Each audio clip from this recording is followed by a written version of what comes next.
confused every time. That was like they didn't want to answer something else because everyone else was answering the same thing. Personally, I feel like I find myself doing that sometimes, you know, not in, you know, serious things, but yeah, in like silly things. Because I'm thinking like, perhaps I'm wrong, you know? I'm being gaslit into thinking that I'm maybe the one who's wrong and everyone is right, and for some reason I'm wrong. Alright, this next one is probably, oh, is it my favorite? Maybe the one after that is, maybe you guys know it. It was also a movie in 2015 that I highly recommend watching. It translated so well, the experiment. It's called the Stanford Prison Experiment, and it was done in 1971 by Philip Zimbardo, and it was at Stanford University. And you'll see that there are a lot of experiments at Stanford, in this list at least. And so this experiment was so controversial. It had to be cancelled because it had, like, literally the participants were going through a mental breakdown because it was so immersive. So they took college students, and in the basement of the Stanford University, one of the buildings, they created a prison that looked actually pretty legit. And they had divided the students into two groups. There were the guards, and then there were the inmates. And for 2 weeks, it was supposed to be 2 weeks. Was it supposed to be 2 weeks, or was it 2 weeks and then they wanted to do more? Not sure. We'd have to check that. But they were just supposed to watch how each group was getting into their role and just really committing to it. Turns out,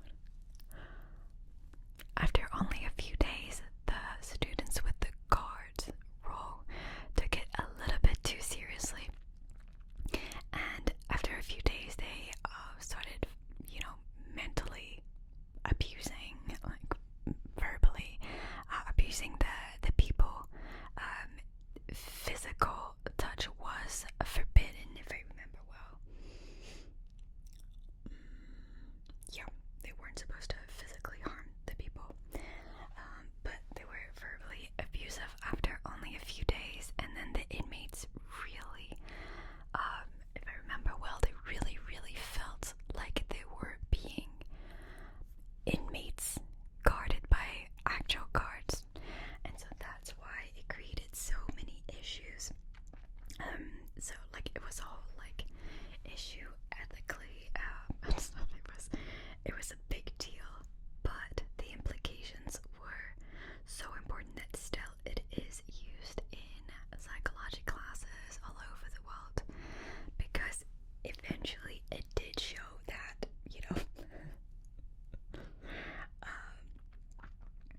it's just, if you set the right, like, you know, setting conditions, people will assume their roles, even though they know very well that they weren't actually inmates. They didn't do anything wrong, but the way they were being treated meant that, like, they completely submitted themselves to the guards, and the guards assumed a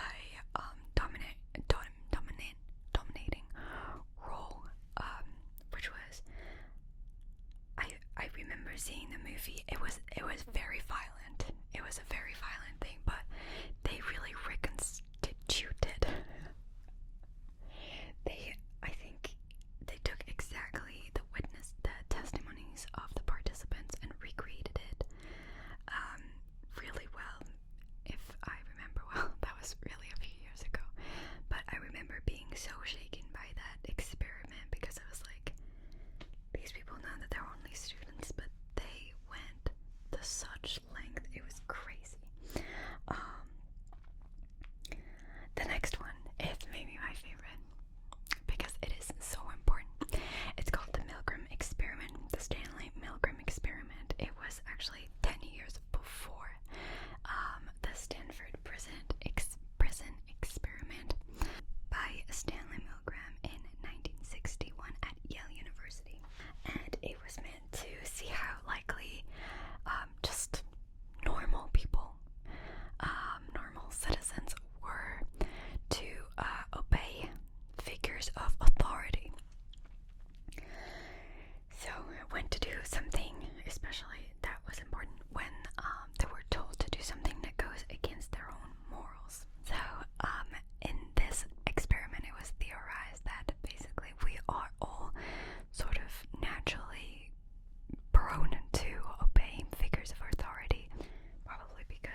responsible for any of this. It's fine.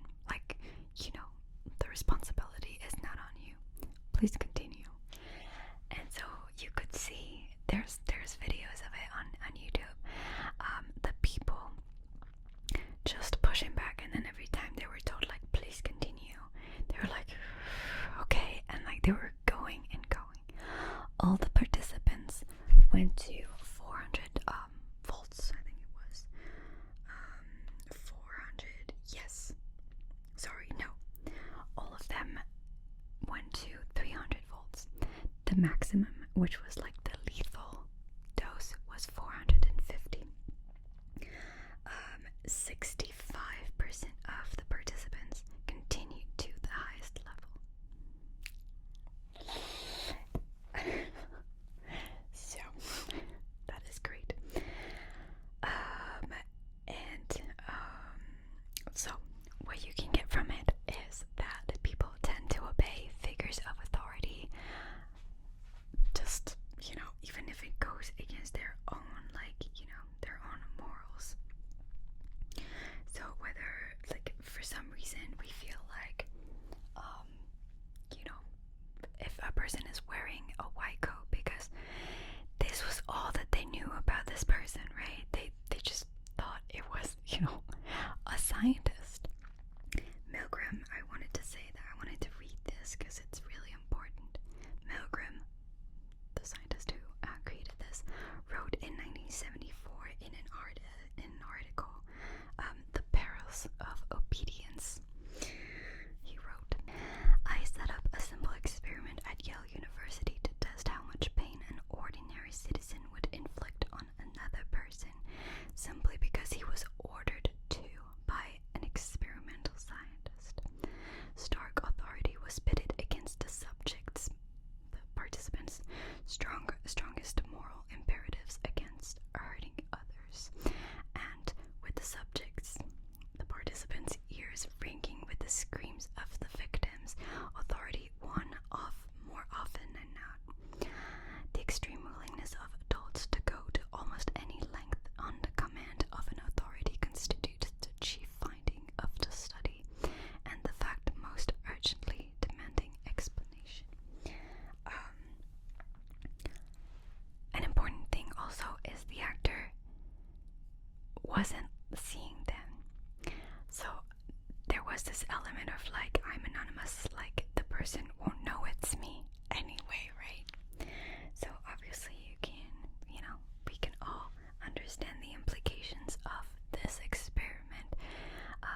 children were more strongly influenced by same-sex models. I think there was an interesting thing also that was like